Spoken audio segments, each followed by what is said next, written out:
তো সবাই কেমন আছো? আশা করি সবাই ভালো আছো আর আমরা ভালো আছি। তোমার দাদাভাই বাজার করে এনেছে। তো দেখো কী রান্না হবে বলছি। এটা লঙ্কার গুঁড়ো, এটা পাঁচফোড়ন, তেল নিয়ে এসেছে, নারকেল তেলের বোতল, জিরে আছে, এক গাদা জিরে এনেছে। কেন জিরে আছে বাকি অনেক, আবার জিরে, এটা চাল আছে।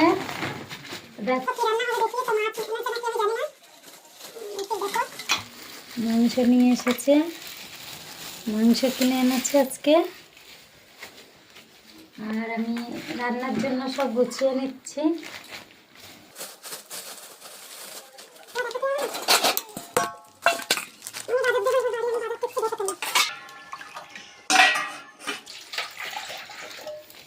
তো ফার্স্ট আমি আলুর থেকে শুরু করছি। আলুটা আগে কেটে নেই। তো আলু কাটা হয়ে গেছে আমার। এবারে নিয়ে নিচ্ছি শুকনো লঙ্কা, আদা রসুনটা মিক্সিতে দিয়ে নিচ্ছি। লঙ্কা দেওয়া হয়ে গেছে, রসুনটা ছাড়াচ্ছি আমি। রসুনটা দিয়ে দিচ্ছি, একসাথে পেস্ট করে নেব। আর রেসিপিটা লাল লাল ঝাল ঝাল হোক।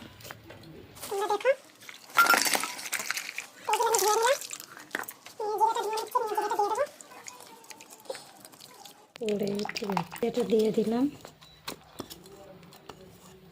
এবার এটা আমি মিক্সারে মিক্স করে নেব।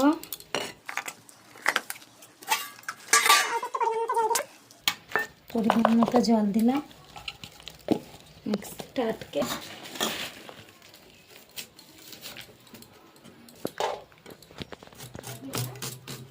পেঁয়াজটা কেটে নিচ্ছে, পেঁয়াজ কাটা হয়ে যাবে। সব মশলাপাতিগুলো গুছিয়ে নিয়ে দেখাবো।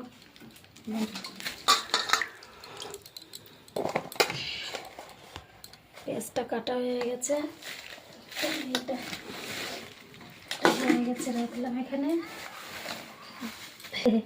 স্যালাড মাংসগুলো পকোড়ার জন্য রেখে দিচ্ছি আমি বেছে বেছে।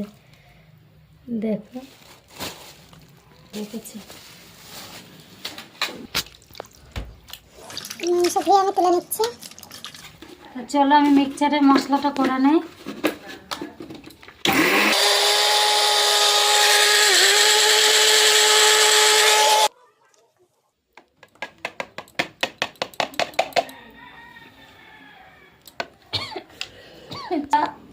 মশলাটা হয়ে গেছে, দেখো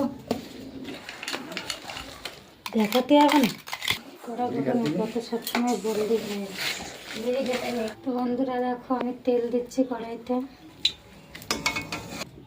তো দেখো আমি আলু দিয়ে দিলাম।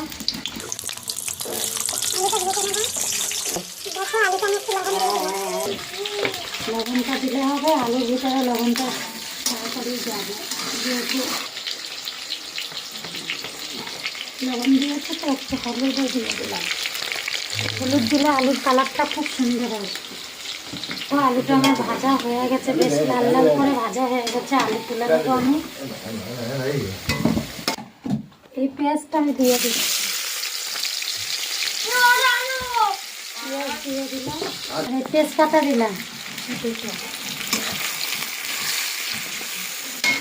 মশলা দেবো, মশলা দেবো, মশলা দিচ্ছি।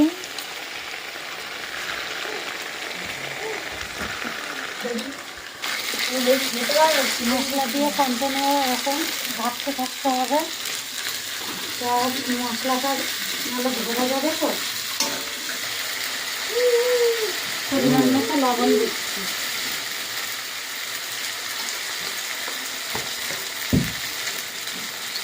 তারপরে পরিমাণ মতো হলুদ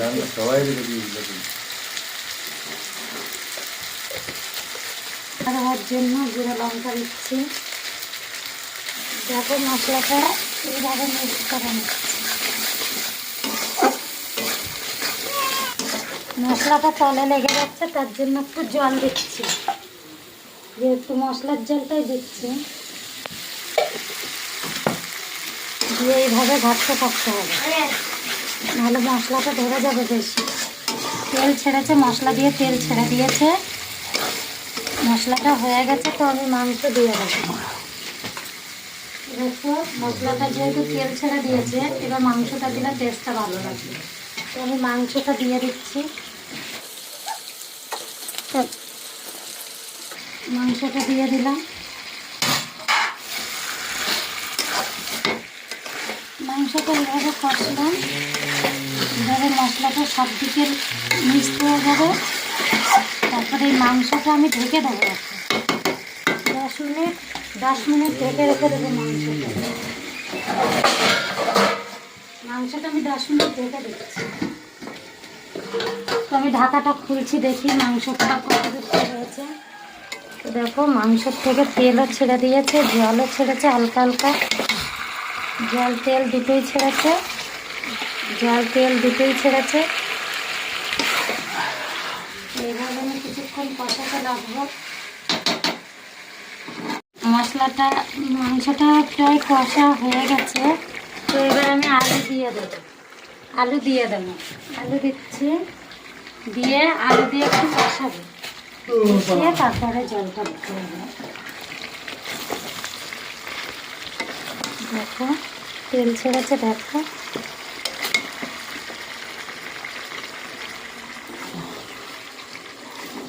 কিছুক্ষণ এইভাবে কষিয়ে এবার জলটা দিয়ে দেবো। তো আমার কষানো হয়ে গেছে বন্ধুরা, দেখতে পাচ্ছ মাংসটা আমার কষানো হয়ে গেছে, একদম কষানো রেডি। এবার আমি জলটা দিয়ে দেবো। তো আমি বেশি ঝোল করবো না, তাই জলটা কম পরিমাণে দিলাম। জলটা কমই দিয়েছি, মাংসটা আমরা সেরকম ঝোল খাই না, মাংসটা সিদ্ধ হবে। এখনই তরকারির কালারটা দেখো। তো আমি এবার ঢাকা দিয়ে দেবো। মাংসটা আমি ঢাকা দিয়ে দেবো। মাংসটা ঢাকা দিয়ে দিলাম। তো আমার তরকারিটা হয়ে গেছে। তো দেখো আমি এবার মিট মশলা দিয়ে নেবো। নিয়ে এই যে মশলা দিলাম, মশলা দিয়ে একটু নাড়াচাড়া দিয়ে নেব। তরকারিটা আমি নামিয়ে নেব।